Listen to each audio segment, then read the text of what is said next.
Welcome to Investors Coffee Shop. We're your host, Brian Harte. Adam Eltarhoni. I have been working in the financial industry for over 18 years. I started in New York City and in 2010 expanded my business to Alexandria, Virginia. For over 25 years, I've been gaming and investing in collectibles. I grew up in Georgia and in 2017 moved to Washington, D.C.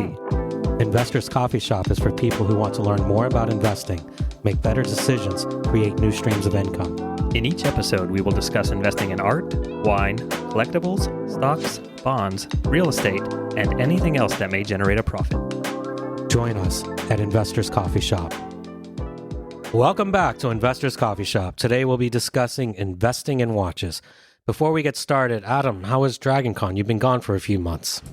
Yeah, DragonCon was great. It was a very busy time period. I think they had about 80,000 or so people over the 4-day weekend. It was a blast, as it is every year. Did a couple of outfits. One was Ken, roller skating Ken, because of the Barbie movie. And I was not alone. There were a lot of Kens and Barbies at this convention. And then I did a character from the Star Wars series, Andor prisoner outfit. Great time, great weather, and great people. So from Barbie to Star Wars. Yes, and actually on the final day, I merged the two costumes because I didn't feel like coming up with a third idea. So I just had them both together.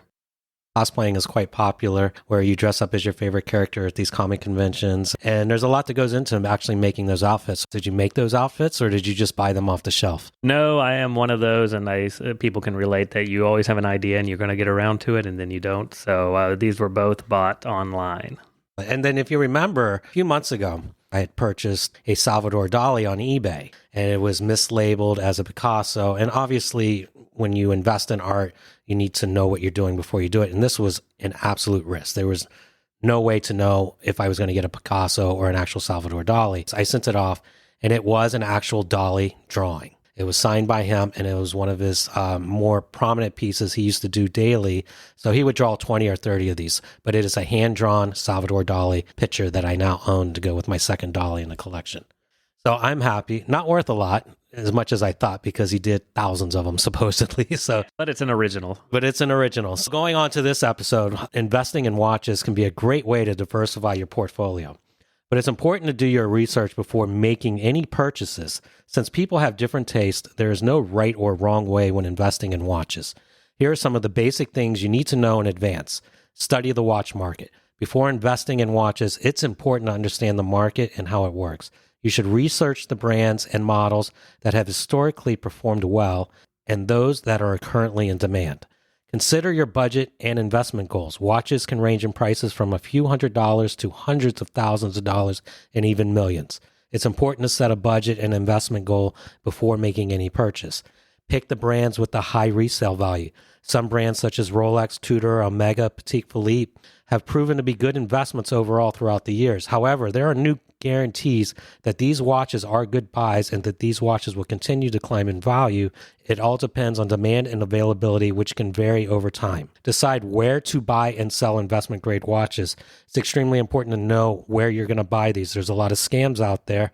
There's probably more scam artists who are making Rolexes from New York City to London and beyond than they are actual legitimate dealers. Arrange proper storage. Proper storage is an essential to maintaining the value of your investment. Watches should be stored in a cool, dry place and away from sunlight. And remember, last but not least, investing in watches is not without risk. There is no guarantees that you will make a profit. However, if you do your research, invest wisely, you may be able to build a valuable collection over time, and you should always buy things that you like.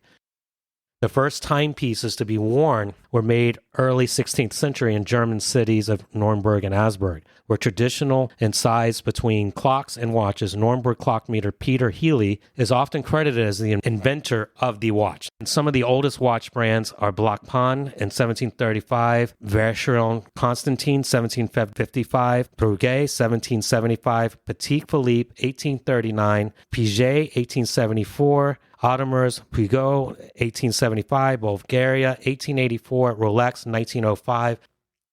And next, we have a list of the most valuable watches currently at this time.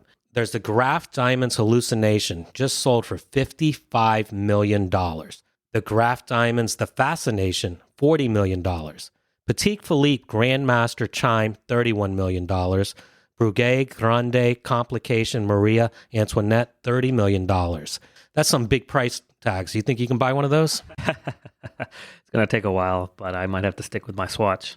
I wonder how much these people actually paid for these watches before they shot up in value like that. Yeah, it's crazy. Not to sidetrack us too much, but if you saw recent headlines, Napoleon's hat just sold for like 1.8 million or maybe more than that. So it'd be interesting to see, how long these watches have sat with people before they became such a high collectible. That means these watches are more valuable than Napoleon's hat. Yeah, which is wild to think about. So moving on to our guest, we are lucky and honored to be talking with Eddie Johnson. He is the founder and owner of Verdue Watches, which he started in 2012. The company's motto is time well spent. Eddie believes that everyone should scrutinize the use of their time. Eddie's religion is a very important and plays a major factor in his business. This has helped him become one of the top watchmakers on the East Coast. His love of watches started when he was young, from seeing his father and grandfather who would wear different timepieces on a daily basis. This started his obsession as a kid, and then as he got older, he made it his true passion. He has dedicated his life to making the best watches that everyone can wear and be proud to show off. Thank you, Eddie, for joining us today. Why did you make this your true passion? Thank you for having me, guys. Watches is really a form of artwork for me. I grew up loving art, drawing all types of different things. I would pick up comic book, draw a comic, stuff like that from the book. And it would be, to scale, and everyone would be like, man, did you just trace this? And like, no, I just, this is what I do. I translated that over to watches, and it's just like wearable art for me. You can appreciate the finer things, and that it takes time for these. They're like machines when you really think about it. It's almost like a car engine. That's how many parts that some of these timepieces actually have. You grow a deep appreciation for the craftsmanship, the artistic view. It's really what made me fall in love with watches. And how did you take that passion and turn it to the business you have today? I would see my dad wearing them. I remember I was actually wearing one of his watches to a black tie affair, to like a hospital gala. I was just remember taking pictures of the watch, and I'm like, man, this is beautiful. I like this. I'm in college now. I'm like, I could get these watch parts together, send them to a horologist and have them put them together for me, and I could sell them. So I ran the idea by my dad. He's like, that's a good idea, but you can do it the right way. You know how to draw. You can come up with your own design. You can find a manufacturer and then come up with, your own brand. It took me some time finding a good manufacturer. Once I finally found one, I took it by storm after that. So that's really how I got into it. You were destined for watches. What was your first purchase for a watch that you're like, I love this art, I want to invest in this? It's funny. I didn't really make a purchase myself. I would actually encourage my dad to make these different purchases or have him look at these certain watches. But I remember I was in college, and I can't remember the name of the watch, but I was in college and I went to a jewelry store. I just remember taking a bunch of pictures of this one watch. It was gold. It had like a gray dial, and I think it had a power reserve on it. And I'm like, yo, this is beautiful. It had a nice brown leather strap. I'm like, this is gorgeous. But see, that's why I kind of wanted to do my own thing, because I'm like, I could design something just like this, maybe even better. I can kind of create my own Grail watch, essentially. So that's kind of how I about it. In addition to obviously making watches and designing watches, give us a little rundown of how watches work. There's mechanical, there's quartz, there's obviously digital. What are the different types, and what are the investing properties of each type? When it comes to, as you said, there's mechanical, there's quartz, then you have your digital watches, your Fitbits, stuff like that, Apple Watches. But when it comes to like investing and really getting into the art and the essence of watchmaking, it's all about mechanical. When you think about grandfather clocks, it was all about the craftsmanship and the art of it. And so now and then you go to pocket watches, and then you go to wrist watches.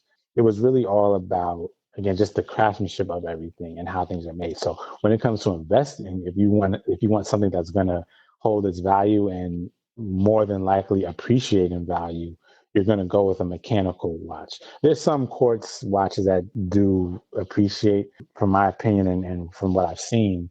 Those watches, the quartz watches that really appreciate, have like precious metals on it. So I actually have a gold watch that my dad gave to me, that his dad gave to him. And it's solid gold, but it's a quartz. The gold is going to hold the value. But when it comes to mechanical, you can find a mechanical watch that has just straight stainless steel, but that is a top of the line quality and is going to continue to appreciate. When you're talking about investing, it's always the mechanical watches that you want to go after. Some watches can take many years to make. Does this make those watches more valuable over time? I know Patek Philippe takes many years to create. Does this have any bearing in the value? When you think about sweat equity, you put a lot of time into these pieces, and the longer it takes to make a timepiece, the greater the value is. There's actually a watchmaker in Japan. I can't remember his name, but he takes about a year to make one watch. He only makes one watch a year, but he turns it into a whole spectacle where he documents every single thing he does from day one to day 365. He turns it into a book, like a brochure. It's a one of one piece at that point. And so that's all included in the packaging, and it gives the watch another step of allure. And so that also is what appreciates the watch. The longer it does take, the more expensive and the more value that the timepiece has to it. How long can it take to make a good watch on average, the ones you make? And what goes into the actual process of making those watches? It takes about maybe, it depends, between 3 and 6 months to finally get it to actually, where you're having your wearing. My starting point is I'm just kind of brainstorming to see kind of in what direction that I want to go when it comes to designing. Because again, I design everything. One of the designs that I love the most is from the Lore collection. The whole collection I love. But I got that inspiration from my fish tank. Some African cichlids, very colorful fishes. So I decided to put fish scales on the dial. And then I had gravel, some white gravel on the bottom. The bezel of the watch kind of looks like almost like some pieces of gravel. We call it the lore collection, the fishing lore and everything like that. My process goes from that. Like I'll brainstorm, I'll see something, and I'm like, man, I could take a little piece of that and work it into something like this and turn it into something. So then it'll take me about maybe as fast as maybe a half hour all the way to about maybe like 2-3 days to fine tune my design. And then once that is done, as I design, I kind of go along with with the complications or the movement that I want to use for it. Then I send it off to my manufacturer. That'll be it. With watches, especially mechanical watches, how do you test the accuracy of the time? I was reading a research report. Rolexes and them will lose, I think, 3 seconds to 30 seconds per year. How do you know that it's losing its time value, and how do you fix that? Normally, when you go to get it serviced, they put it on a testing machine and you can recalibrate it. With any machine, the more you use it, the more vulnerable you are to having it perform not as good as it was when you first got it. But with maintenance and proper care, you're able to kind of save that and make I don't want to call it damage, but make the time lapse not as glaring, if you will. And is there any way for watchmakers to avoid that? Or is it just part of owning a watch? That's just what's expected to occur. That's just part of it. When you think about perfection and time, I guess that's when you would look to, say, a quartz watch or maybe a digital watch when it comes to like having a super precise time. How often do you need to clean out your watch? And do you have to use a professional, or can you clean it yourself? Normally, you service your watch between maybe 2 and 3 years. It all depends on the timepiece and also how much you wear it. If you know what you're doing, you can service it yourself. You can open up your watch, clean it. There's oils that you can use to service the jewels on your mechanism. There's different solutions, cleaning solutions that are good for your watches that you can use. You can go to your local jeweler. You can send it back to the manufacturer, to the company, and they can serve it for you for a fee, obviously. So you clean up your watches. What about storage? Do watches, especially ones that are worth investing in and you want to take care of, what's your process for storing them? I like keeping things in cooler atmospheres. Heat isn't always a good friend of timepieces. I always encourage those that are getting into it or that are already into it, take proper care of the timepiece. Always have a watch box. That's most important. Some people do have watch boxes that have like watch winders for your manual watches or your automatic. It's a rotor, so it's going back and forth, and that's how it's maintaining the time and how it continues to tick, basically.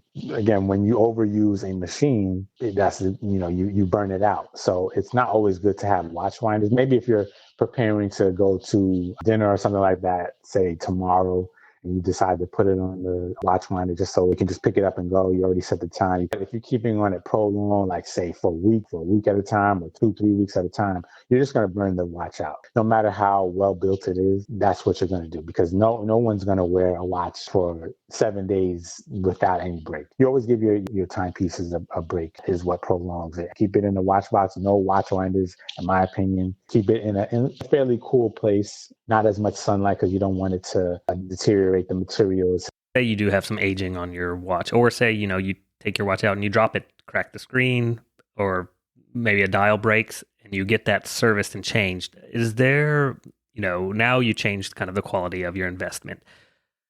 Is there a way to tell when you're looking at watches, or anyone looking at watches, if dials have been serviced, if things have been altered on the original watch? To the untrained eye, you wouldn't be able to tell. But when it's time, it's going to be appraised, or you send it back to a dealer. They're going to open it up. They're going to check serial numbers and things like that. It depends on, say, if you had a watch from 1970 that you just got a new dial on it, you're going to definitely know that there's different elements to each dial. So you're going to know, it's going to be like, wait, this might be an aftermarket dial. Yeah, it's the same brand, but it's not the original. So that will cut into your investment.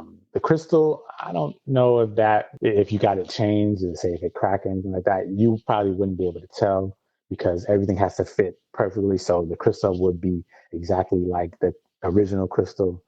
Things like the dial or the hands or a bracelet or anything like that, the trained eye would be able to tell.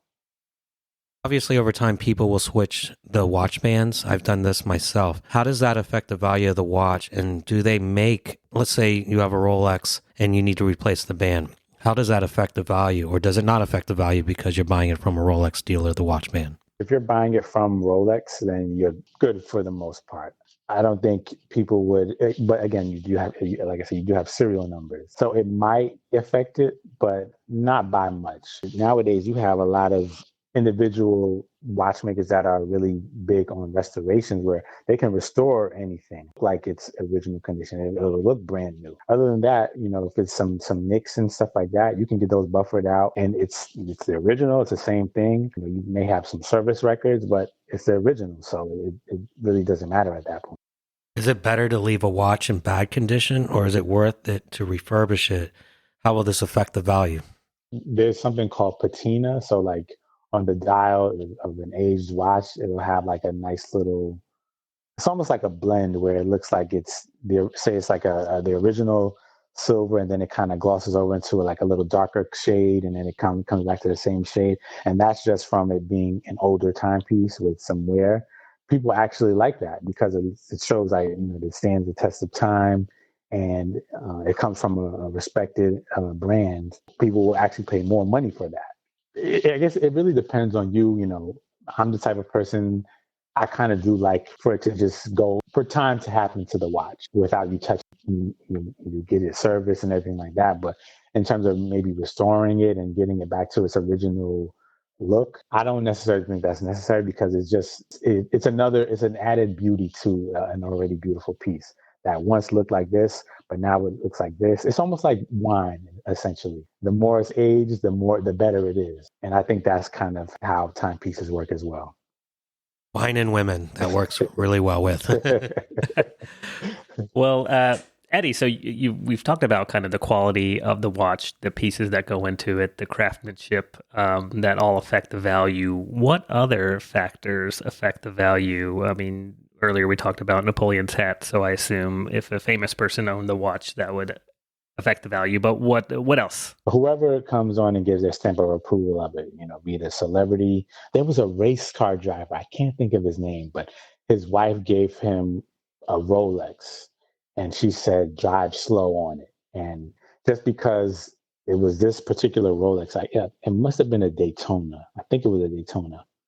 That's what I would imagine. Yeah, I think it was. Just because of the Daytona 500. So, right. But I could be wrong about that. Yeah, I think it was a Daytona. But just because this famous race car driver had this watch, increased the value of that particular watch. And so, that's really the main thing. Obviously, when it comes to your name recognition, that's what increases the value of a watch automatically. So anything Rolex is going to appreciate. During the pandemic, the value decreased only by 8% in luxury watches, as opposed to the S&P 500. I think it was 19%, a 19% decrease. The name of the watches is what really keeps it moving. You know, the brands that are around for hundreds of years, they're not going anywhere unless they do something really ridiculous to shoot themselves in the foot, so to speak. But other than that, you know, it's the name brand that really gives it its value. Oh, let's talk about Rolex. They're probably the most recognized brand in collectible watches, luxury watches. What's their story? How did they become so big in this industry? So from the public knowledge, they were like the first waterproof watch, the first dive watch. Then you have celebrity cosigns. They kind of like, and then also it's one of the older brands. They're big on quality. That's like the biggest thing that Rolex has over a lot of other brands, is that their quality. They are very durable, extremely durable. They just become a household name. Everybody knows who Rolex is. Even if they may not even be the most expensive or the most beautiful brand, but it doesn't matter. They have the name. Brands that are 3, 4, 5 times more expensive than them, and some in my opinion are much more beautiful. Even though Rolex is still very beautiful, but it's just a different air when you're talking about Rolex. It's like Nike. Yeah, exactly. You got the name. Exactly. Well, Rolex was founded in London. That's where they were created. And then they became such a big, important part of the collectability process throughout the years, they decided to move their headquarters to Switzerland. And in Geneva, that's pretty much the home of Patek Philippe and all the major producers today. Why did people choose Geneva, Switzerland as the place to be for watch collectability and brand recognition? Swiss is just top of the line when it comes to watchmaking.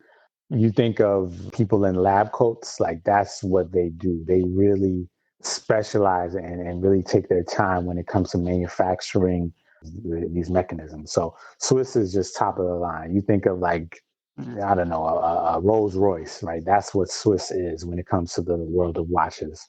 That's why a lot of these huge name brands go to and open up headquarters in Switzerland, because that's just the cream of the crop right there. To go back to another question, that's what solidifies the price and the value too, is just Swiss craftsmanship. Is it like saying as long as you've got headquarters in Geneva that your watch you make is collectible? I mean, because it seems like anyone, can do that. You just need to move your operations there. So I think there's rules and regulations for that. Am I correct? Yeah, they have very strict standards of, how they, quality standards and quality assurance. It's very stringent over there. The slightest thing will kind of make you have to do something over again. So yeah, you can move over to Switzerland, but when you think about it, how much would that cost you to move your whole operation? Unless you already have the funds to do those things, as these bigger brands do. If you're just trying to work your way into the business, into the industry, that's going to be a big task to take, a tall task. If you want to like produce your own mechanisms, and that's really what it comes down to. Investing in watches, should you look for the watches that are made in Switzerland above all and anywhere else? I can't say that, because you have a lot of, say, Grand Seiko. They have some really nice watches. That's a Japanese brand. And when you think about it, the Japanese brands, they make beautiful, they're very serious about their manufacturing as well. And they do an amazing job at it. Some would even say they're just as good, if not better than some of the Swiss lines. Switzerland has been just it for many, many, many years. There's no real getting away from that. So when it comes to investing, yeah, you do want to, if you really want one of your Grail watches and stuff, you are going to go for a Swiss brand.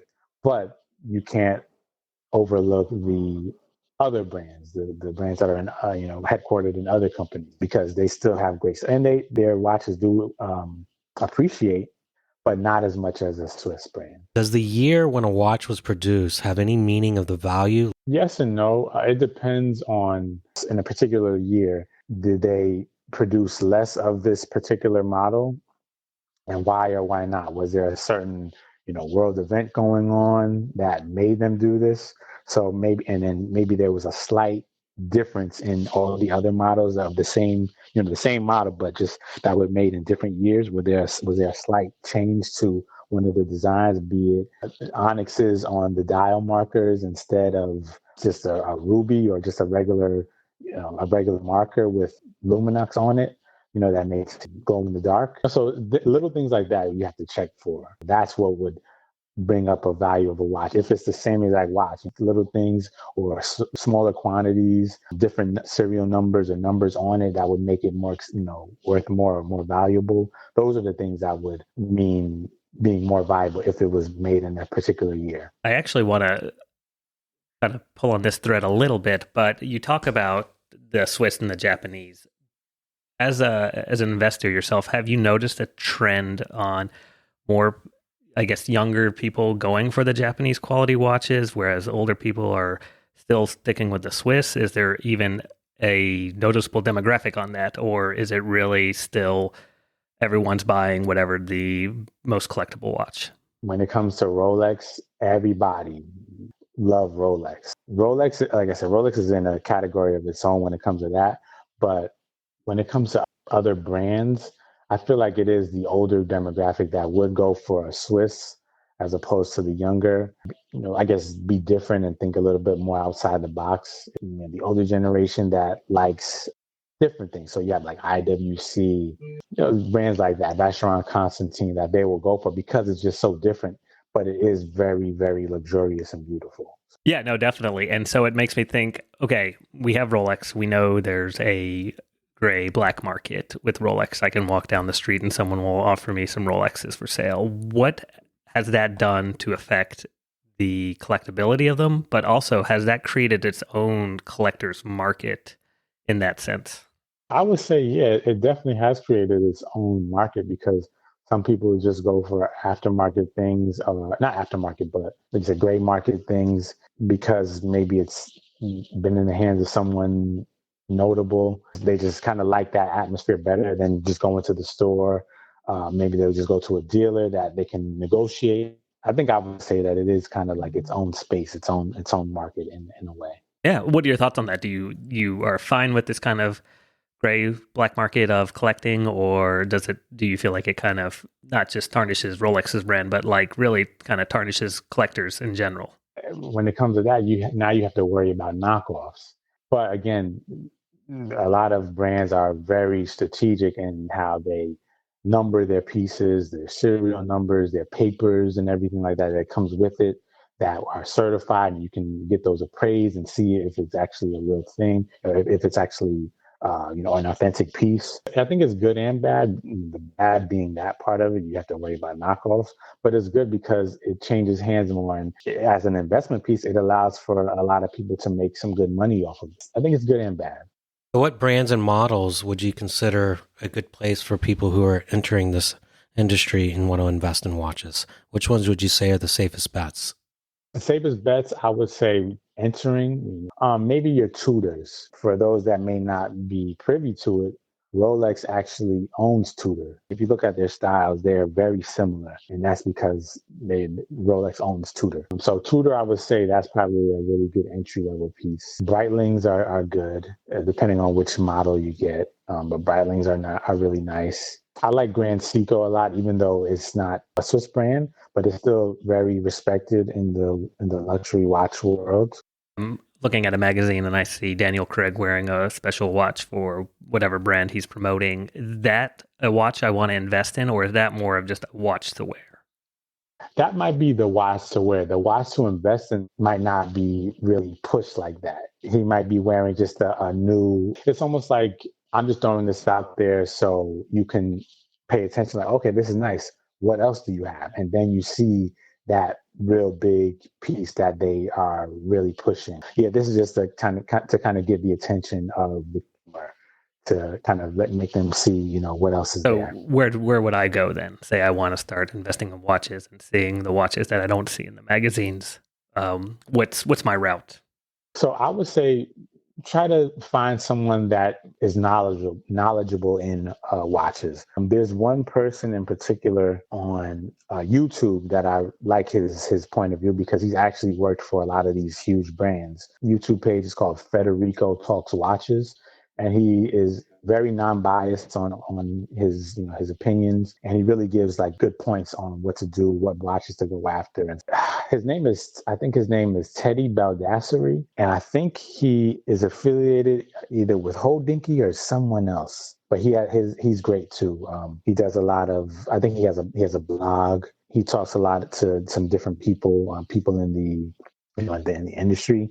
But then also, I'm actually a part of the group. It's called the Horological Society of New York.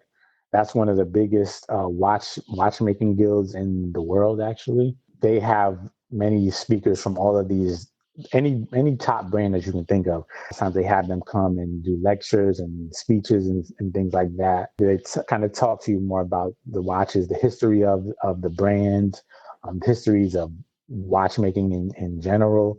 And that's where you kind of get your knowledge about the industry, and it'll help you be more informed if you are trying to invest and start your journey in watches. And then with watch collecting, obviously there's circle watches, square watches, there's different shapes that people prefer, and that's more of a personal interest. But does the shape of the watch have any meaning towards the value of the investment?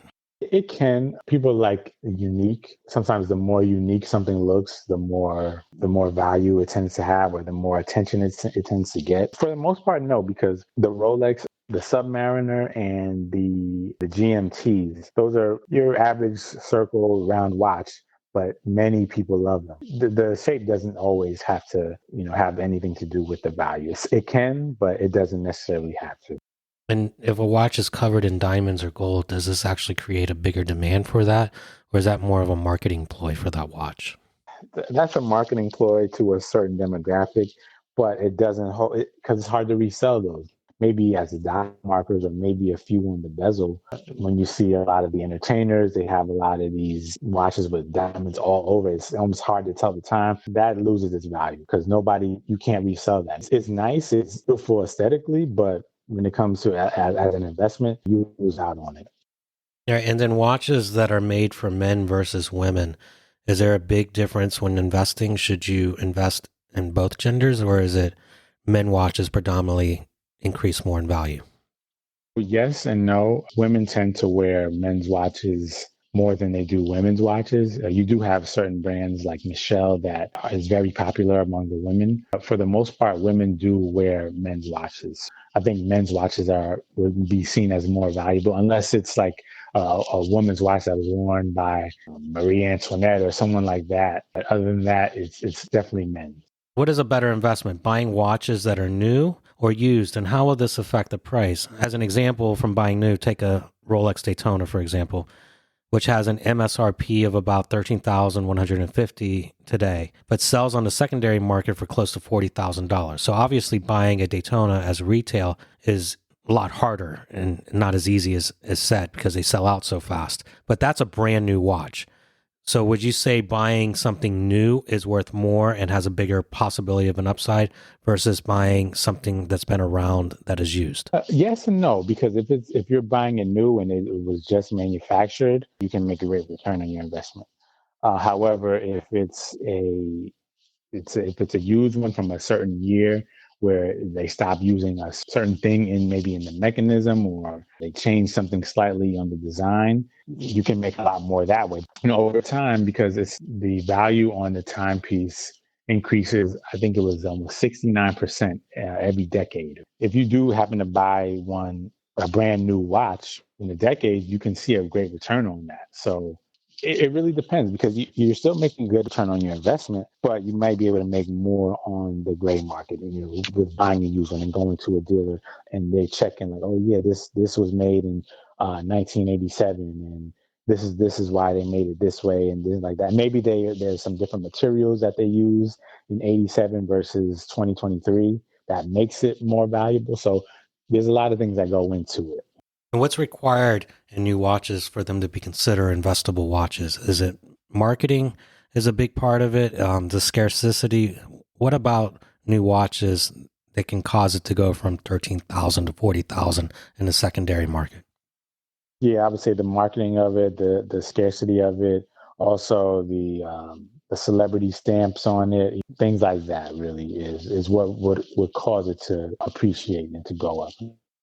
And then how can you tell if the watch you buy is genuine, or what do you need to know to watch out for because there's so many fakes on the market?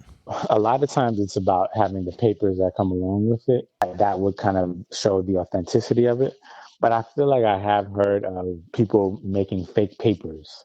At that point, it comes down to the timepiece itself and having it inspected to see what the serial numbers are. There's like really subtle differences in a real versus a fake one, where maybe it'll be the spacing on the dial markers raised on the dial that wasn't raised on a fake one. So it's little things like that where someone that really knows, they would be able to tell you whether it's real or fake.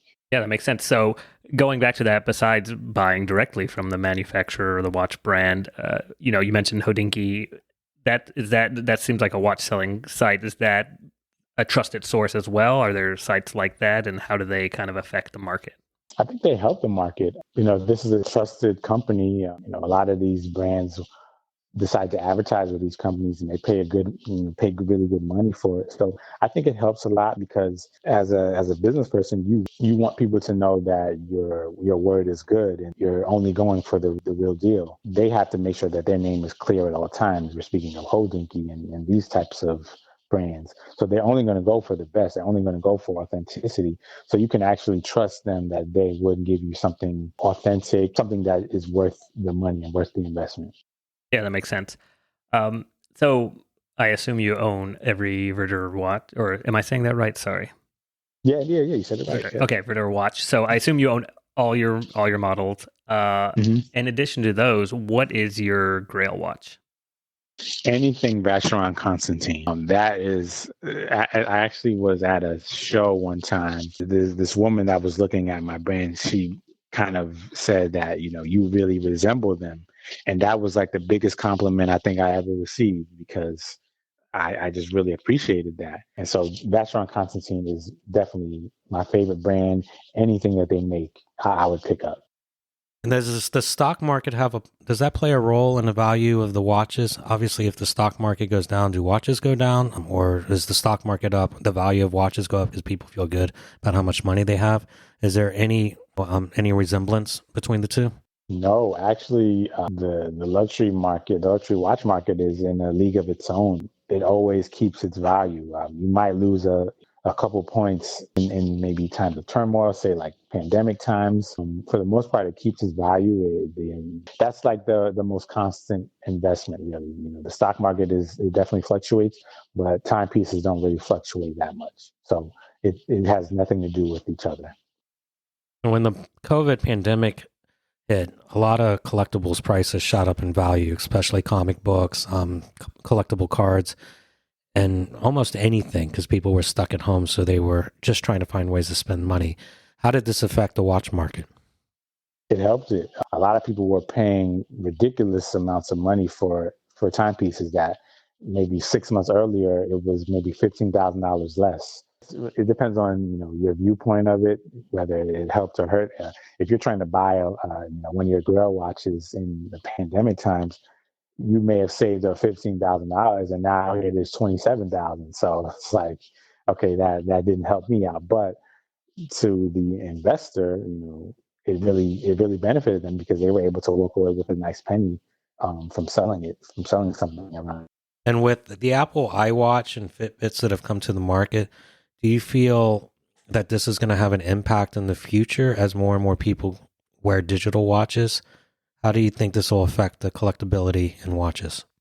I don't think it will affect it too much because, like I said, mechanical watches are just the top of the when you think about electronic watches, stuff like that, watches, those can quickly become obsolete. At least the technology, there's always new technology. Those don't tend to hold their value like a mechanical watch would. And also because it's not as difficult to produce an electric watch versus a mechanical watch. It wouldn't really hurt it too much. How much money would a first-time investor need to buy an investment-grade watch? And then how long do you think it would take before he starts to see a return? And how can he track the value of watches online? Is there a resource where you can look up the values?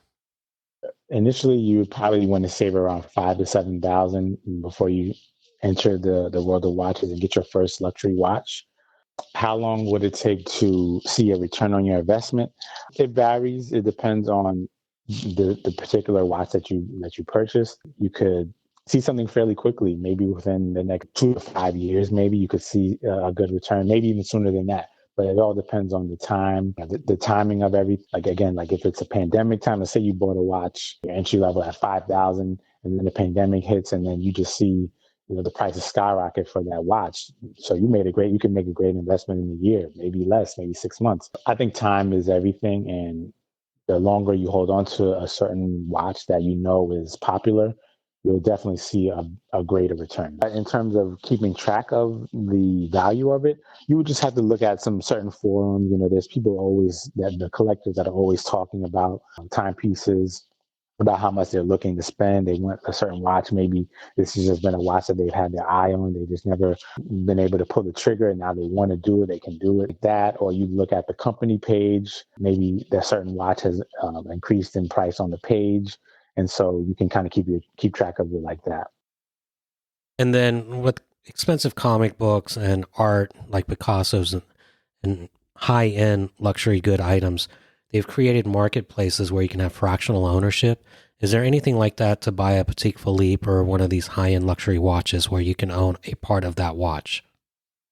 Yes, it's so funny you asked that, because a few years ago there was someone that was working on a new platform for that exact reason. So it's still fairly new, but you can actually own pieces of timepieces. There might be even more than one now, so you could probably search it up and do your due diligence and see which is better. And maybe they have each platform has different watches there that you can invest in that may be better than the others. There's definitely a way to do that. And then with insurance, I have insurance on a lot of my collectibles. Who would you recommend to get insurance for to cover your timepieces? You can actually shop around for that. There's a lot of companies that do insure timepieces, but there's different companies have different specialties. So there's one that's best for replacement value, one that's best for automatic coverage, bright code, gem shields, jeweler's neutral, best for convenient features. You just have to kind of shop around to see what it is that you need, what type of insurance that you need, actually. In your opinion, which watch brands are considered undervalued to you? Which ones do you think could have a huge potential in the long run to have a lot of money to be made? There's I believe it's a German brand, and they have started 3D printing their watches. If you're not familiar with 3D printing, you can be as creative as you want to. You can make anything with a 3D printer. So any shape, any design, any style, you can do that. And so this particular company, the name is drawn a blank, and I don't even think I can pronounce it if I did remember the name. But that brand, they're amazing because they're very innovative. And you have a lot of innovative people, a lot of tech savvy people, and that like stuff like that. That may even turn them into a watch collector because of the technology that they're using to produce these beautiful pieces. If you look them up, if you just look up 3D printed luxury watches, they'll definitely come up. That's one to look forward to, because they're just doing things so different from the rest. And then do you think artificial intelligence will have a part in the watch market? Once the pandemic happened, everyone had to really think outside the box if they wanted to, make sales. Now you have augmented reality where you can download an app on your phone, hold up the phone to your wrist, and now you see the watch on your wrist. That really changed the game. And that's actually something that we've been looking into as well. You may not even necessarily need to go into a physical boutique to actually try the watch on, because you can virtually try it on. AI and augmented reality, or AR, is definitely changing the world of watch. Well, good. I would like to thank Eddie Johnson for speaking with us today. What is the best way for people to reach out to you to learn more about Verdue Watches? So you can visit my website at verdure-watches.com. That's verdure-watches.com. And also you can visit us on Instagram at verdure_watches, and also on Facebook at facebook.com/theverdurewatches.